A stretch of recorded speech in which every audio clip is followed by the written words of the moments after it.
안녕하세요. 사건 사고와 보험 이야기를 다루는 채널 사건사고TV 김진우입니다. 보험회사에서 사인하라고 서류 들고 오는 경우 있죠. 자, 이런 서류들 왜 들고 오는 걸까요? 고객님께 유리하게 저희가 사건을 종결시킬 테니까 사인해 주세요 라고 하는 걸까요? 아니면 나중에 뒤탈 없이 보험사에 유리하게 그런 결과를 만들기 위해서 사인을 받으러 오는 것일까요? 여러분들은 어떻게 생각하십니까? 아무튼 이렇게 보험금을 청구했다든지 내가 피해자가 됐다든지 해서 사건 종결이나 사건 진행할 때 이 보험회사 조사 직원들이 나와가지고 이렇게 사인을 받아가는 경우가 있어요. 이때 사인을 함부로 했을 때 큰일 날 수도 있는 4가지 내용에 대해서 설명을 드리고자 합니다. 자, 이거 중요한 내용이니까 끝까지 봐주시고요. 영상 시청하시기에 앞서가지고 좋아요, 구독, 알림 설정 한 번씩 부탁드리겠습니다.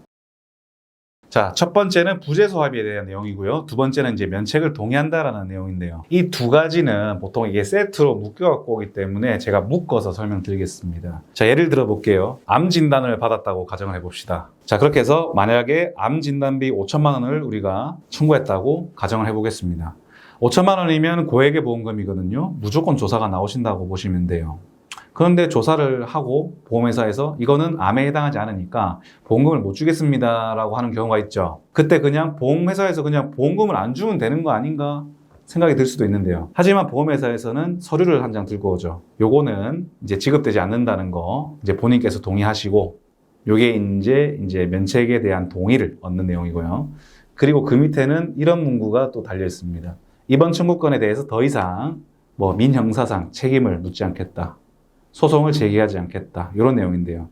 이 소송을 제기하지 않겠다, 이 내용이 이제 부재소, 소송을 제기하지 않겠다라는 내용의 합의라는 거죠. 근데 실제로 있잖아요. 이 부재소 합의에 대한 내용에 대해서 이제 본인께서 사인해 주시게 되면 나중에 이 암진단금이 지급되지 않은 이 보험회사의 이런 결과가 잘못된 것이어서 나중에 법원에 우리가 소송을 제기하게 되더라도 법원에서는 이 부재소 합의의 효력을 어느 정도 인정을 한다는 거죠. 그래서 함부로 사인하시게 되면은 나중에 이게 잘못됐다 하더라도 뒤집기가 좀 매우 어려워집니다. 그래서 만약에 이제 보험사 직원이 사인을 하라고 이렇게 어떤 서류를 들고 왔을 때 꼼꼼하게 읽어보시고요. 사인을 그 자리에서 하지 마시고 전문가에게 일단 검토를 받으시고 나서 이제 사인을 하시라는 거죠.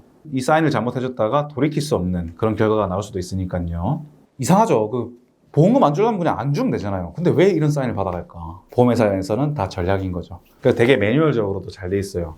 제가 이런 얘기하면은 너무 사실이라서 보험회사에서 조금 안 좋아해도 상관없습니다. 얘기 드릴게요. 보험사에서는 이제 이렇게 교묘하게 이제 잘 받는 직원이 이거죠. 그죠? 그래야 나중에 이제 문제가 없게 해결을 한 직원이니까. 그래서 또 이렇게 잘 받는 직원들 같은 경우에는 이 화려한 말빨, 되게 묘하게 거짓말 아닌데 약간 거짓말처럼 이렇게 받아가는 경우가 있는데 절대 낚이지 마시고 무조건 검토를 받아보세요. 아시겠죠?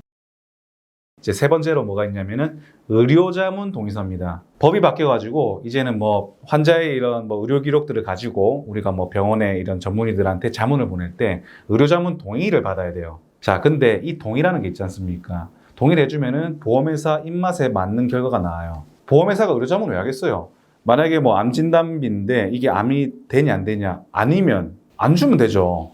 근데 보험회사에서도 안 주려면 근거가 있어야 될 거 아니겠습니까? 그렇기 때문에 보험회사에서도 지급이 안 된다라는 그런 거절에 대한 근거를 마련하기 위해 가지고 의료자문을 보내는 경우가 굉장히 많아요. 근데 이 의료자문의 경우에 본인이 동의를 하지 않으면 의료자문을 할 수가 없지 않겠습니까? 그래서 의료자문 같은 경우에는요, 동의를 일단 해주지 마세요. 정말 필요한 경우 아니면 불필요한 경우에는 본인에게 굉장히 불리하게 작용할 수 있습니다. 네 번째는 계약 해지 동의서인데요. 계약 해지가 뭡니까? 그 순간부터 보험 계약을 없는 걸로 만들어 버리는 거죠. 자, 근데 상법이나 이렇게 보시면요, 보험 계약자 또는 피보험자가 고지 의무 위반을 했을 때 보험회사는 3년 내에 그 계약 해지할 수 있다고 나와 있습니다. 그런 경우라면 당연히 정당히 해지를 해야겠죠. 만약에 이런 거죠. 제가 만약에 건강검진을 했어요. 근데 용종이 발견됐어요. 근데 이게 암일 수도 있잖아요. 자, 이렇게 건강검진 받은 내용, 이런 거를 숨기고 우리가 보험가입했습니다. 근데 알고 보니까 이게 정말 암이었던 거죠. 그렇게 했을 때 보험회사에서 조사 나왔을 때 그 물어보는 사항, 보험가입 전 알릴 의무사항, 고지 의무라고 하죠. 이 고지 의무를 위반한 게 되지 않습니까? 왜냐하면 내가 건강검진도 했지만 그 사실을 물어보지만 안 했다고 속였기 때문에. 그런 경우에는 당연히 이제 보험 계약이 해지될 수 있죠. 자, 이렇게 정직적으로 해지되는 경우 말고 어떤 경우가 있냐면요, 요새는 많이 드물어졌습니다만 불과 한 3년까지만 해도 보험사가 고객을 상대로 소송을 먼저 많이 했어요. 사람들은 이제 위험을 감수하는 사람이 있고요. 위험을 보전하고 싶은 사람이 있죠. 그래서 보험이 없는 사람도 있고요. 보험이 많은 사람도 있어요. 저 같은 경우에도 이제 보험 계약이 한 15건 정도 됩니다. 더 이상 이제 보험 가입이 안 돼요. 저처럼 이제 위험을 좀 느끼고 직업병이 있는 사람들은 보험 가입을 많이 할 수 있겠죠. 근데 제가 거의 20년 동안 보험 넣어놓은 건데, 결국 그거에 대한 보험료 내고 있었지 않습니까? 그런데 이렇게 보험이 많이 가입되어 있는 사람들 있지 않습니까? 담보가 많잖아요. 예를 들어서 입원 일당이 하루에 30만 원씩 나온다. 당연히 그렇게 많을 수 있죠. 왜냐면 그만큼 보험료를 많이 내왔지 않습니까? 그런데 만약에 그렇게 보험이 많이 든 분께서 하루에 입원 일당이 30만 원 이런 분이 입원을 오래 했다. 몇 달 했다. 이러면은 보험회사에서 찾아와가지고 이거 너무 과한 거 아닙니까? 보험 사기 아닙니까? 이렇게 해서 소송을 하는 경우도 있고요. 또 어떤 서류 내밀는지 아세요? 자, 우리가 소송은 안 할 테니까요. 이거 입원 일당 담보 해지합시다. 실제로 이런 경우 많습니다. 당해보신 분도 계실 거예요. 하지만 거기에 우리가 동의할 필요가 있어요. 우리는 만약을 대비해서 보험을 든 건데 그냥 입원해서 보험금 많이 타갔다는 이유로 계약을 해지하겠다니요. 부분 계약 해지는 또 이해를 해요. 그냥 해봤자 담보 몇 개 삭제하고 대신 보험료를 적게 내세요. 그거라면 이해를 하죠. 아예 보험금 편취 목적으로 이 사람은 사기다 이렇게 해가지고 아예 계약 자체를 무효로 하는 그런 소송을 거는 경우도 있었다는 말입니다. 물론 요새는 많이 줄었지만요. 그리고 옛날에 또 이런 일이 있었습니다. 불과 10년 전까지만 해도 유행하던 방법인데요. 보험 계약을 해지하면은 그 계약 해지한 담당자한테 500만 원씩 주고 이랬어요. 놀랍지 않습니까? 이게 진짜 현실에서 일어난 일이에요. 그럼 어떻게 되겠어요? 조사한 직원들이 그 인센티브에 눈이 멀어가지고 멀쩡한 보험 계약을 해지하러 다닙니다. 심지어 해지 전담반도 있었을 정도예요. 물론 요즘은 없습니다. 해지한다고 해서 인센티브 더 많이 주지도 않아요. 근데 옛날에는 이렇게 해가지고 한 달에 5천만 원 버는 사람도 봤어요. 계약 해지를 너무 기가 막히게 잘해가지고 어떻게 하는지 아십니까? 겁을 줘요. 협박 비슷하게 해가지고 계약을 그냥 해지하는 거예요. 그리고 보세요. 그 계약 해지하면은 지금까지 낸 보험료 다 줍니까? 아니잖아요. 해지 안급금 주잖아요. 보험 계약 다들 아시지 않습니까? 내가 10만 원씩 10년 넣어도 1,200만 원 냈잖아요. 10년 지나서 계약 해지해도 1,200만 원 안 줍니다. 해지 안급금 몇십만 원 이렇게 나오겠죠. 그럴 거면 낸 보험료라도 주던가.